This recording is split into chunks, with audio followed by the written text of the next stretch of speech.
Quelle mouche a piqué cet Américain, né dans le New Jersey, d'être le père d'un mouvement artistique essentiel du XXe siècle? Diplômé en 1956 de l'Art Student League, puis de la Brooklyn Museum School, il se lance dans la peinture jusqu'en 1962, puis se consacrera uniquement à la sculpture. Théoricien du land art, Robert Smithson, né en 1938 et décédé à 35 ans dans un accident d'avion au Texas, tandis qu'il prenait des clichés de son œuvre Amarillo Ramp en cours de construction à l'époque. Quelle mouche l'a piqué de repérer ce lac salé en Utah, Great Salt Lake, où il créera dès 1970 son œuvre majeure, la Spiral Jetty. Attiré par la couleur rouge de l'eau, Smithson se lance dans un chantier énorme. 290 engins à 10 roues ont porté la charge jusqu'au lac. Plus de 600 personnes ont déplacé 7000 tonnes.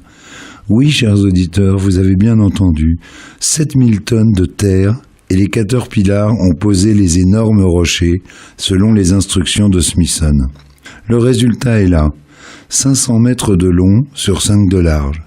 Cette œuvre mythique fut engloutie suite à une forte montée des eaux, puis a réapparu à partir de 1986.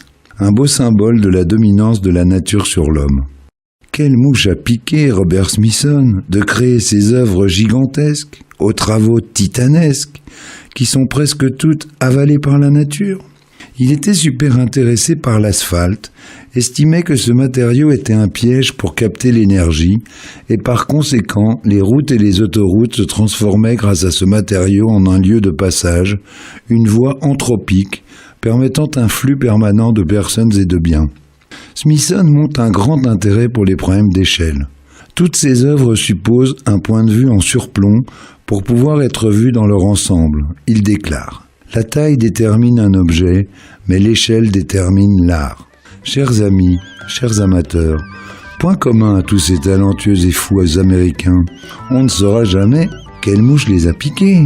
Chères auditrices, chers auditeurs, vous pourrez très bientôt réécouter cette mouche ou l'une des 92 autres.